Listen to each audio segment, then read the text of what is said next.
오늘 하나님께서 우리에게 주시는 말씀은 누가복음 3장 1절에서 6절입니다. 하나님의 말씀을 봉독합니다. 디베료 황제가 통치한 지 15해 곧 본디오 빌라도가 유대의 총독으로 헤롯이 갈릴리의 분봉왕으로 그 동생 빌립이 이두레와 드라고니 지방의 분봉왕으로 루사니아가 아빌레네의 분봉왕으로 안나스와 가야바가 대제사장으로 있을 때에 하나님의 말씀이 빈들에서 사가랴의 아들 요한에게 임한지라. 요한이 요단강 북은 각처에 와서 죄사함을 받게 하는 회개의 세례를 전파하니 선지자 이사야의 책에 쓴 바 광야에서 외치는 자의 소리가 있어 이르되 너희는 주의 길을 준비하라. 그의 오실 길을 곧게 하라. 모든 골짜기가 메워지고 모든 산과 작은 산이 낮아지고 굽은 것이 곧아지고 험한 길이 평탄하여질 것이요 모든 육체가 하나님의 구원하심을 보리라 함과 같으니라. 아멘. 오늘 말씀의 제목은 요한 주의 길을 준비하다입니다. 누가복음은 예수 그리스도의 사역을 본격적으로 소개하기 전에 주의 길을 준비하기 위해 보냄받은 요한의 사역을 먼저 기록하고 있습니다. 먼저 요한이 등장한 역사적 시점이 언제입니까? 누가복음은 요한의 활동 시기 또한 예수님의 탄생과 같이 역사적 흐름 속에서 상세히 서술하고 있습니다. 1절에서 2절을 보면 다양한 역사적 인물이 소개되고 있습니다.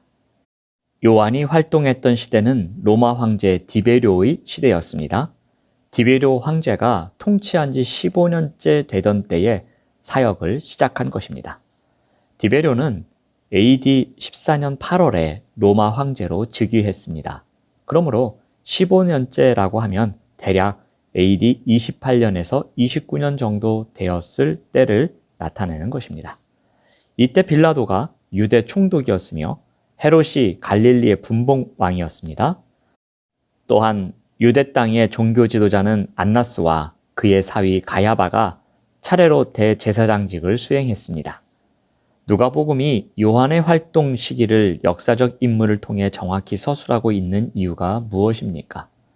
이것 또한 예수님의 공생의 사역이 확실한 역사적 배경 가운데 이루어졌음을 거듭 보여주고 있는 것입니다.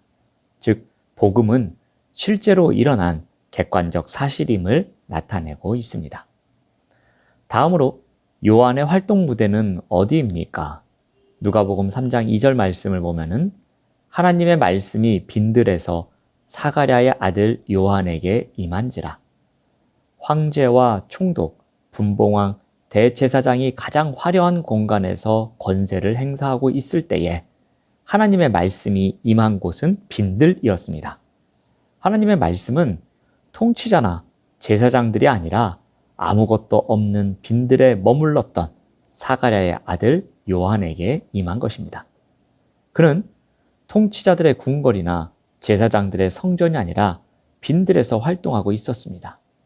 요한은 세상을 움직이는 힘이 모이는 곳과는 상반된 아무것도 없는 빈들에서 활동하고 있었습니다.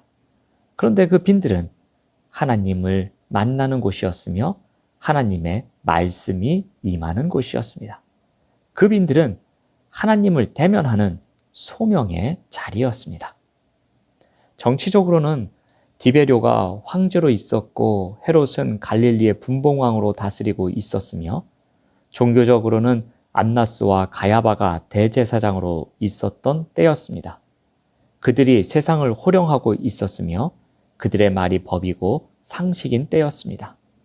세상과 역사를 창조하는 자들이 지배하고 있는 것처럼 보였습니다. 그러나 하나님의 말씀은 그곳에 임하지 않았습니다. 변방의 외진 곳 빈들에 살고 있는 요한에게 임하셨습니다. 세상의 중심을 상징하는 힘의 소유 유무와 상관없이 겸손하게 하나님을 찾는 자에게, 하나님의 말씀에 복종하는 자에게 하나님의 말씀이 함께 하셨던 것입니다. 마지막으로 요한은 어떤 사역을 합니까? 먼저 요한은 준비하는 사역자였습니다. 요한의 사역은 아버지 사가랴의 예언에서 이미 선포되었습니다. 1장 76절 말씀을 봅니다.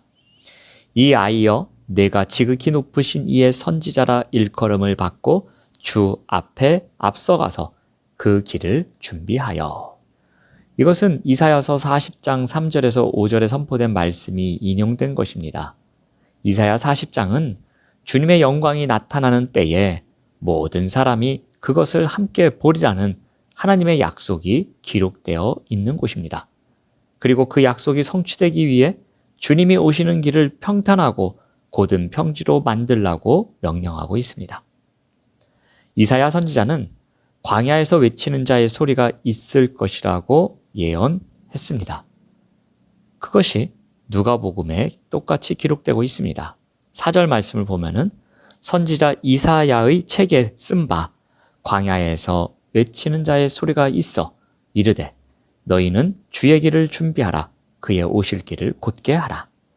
요한은 선지자 이사야가 가르쳐준 하나님의 약속이 성취될 것을 예언함과 동시에 그것을 위해 백성의 마음을 준비시키는 사역을 감당한 것입니다. 그렇다면 요한이 감당한 사역인 주님의 길을 곧게 하라는 명령은 어떤 의미입니까? 이사야는 하나님이 오시는 길에 아무런 장애물이 없도록 지형을 평지로 만드는 모습을 묘사합니다. 이것은 단지 외형적인 변화가 아니라 우리 내면의 영적, 윤리적 변화를 의미합니다. 즉, 하나님이 예비하신 구원을 경험하려면 거만함과 교만함을 버리고 낮고 가난한 마음을 준비해야 한다는 것이었습니다. 그래서 요한이 5절에서도 이렇게 외칩니다. 모든 골짜기가 메워지고 모든 산과 작은 산이 낮아지고 굽는 것이 곧아지고 험한 길이 평탄하여질 것이요. 요한의 외침을 들은 사람들은 교만한 마음을 회개했고 하나님의 은혜를 구하게 된 것이었습니다.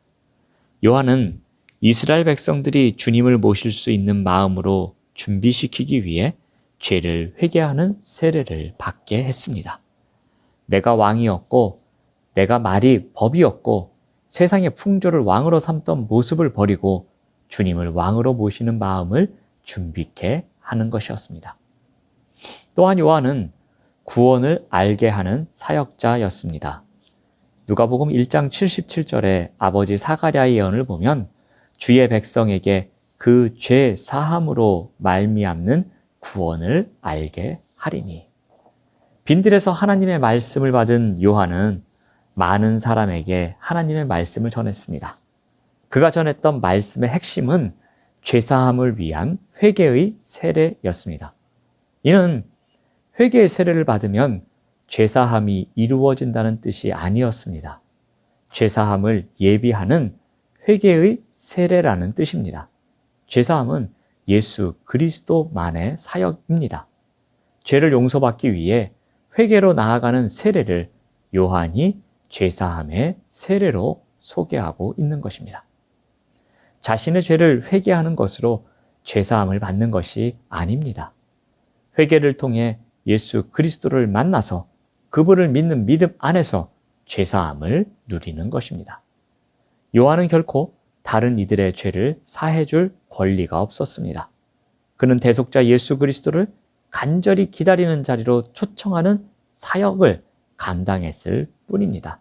즉, 죄사함의 주권자 되시는 예수 그리스도에게로 나아가는 길을 준비케 함으로 구원을 알게 하는 역할을 감당한 것이었습니다. 누가복음은 오늘의 본문 이야기를 통해서 무엇을 전하고자 합니까? 역사적 사실에 기반한 복음서의 기록은 복음이 객관적 사실임을 강조하고 있습니다.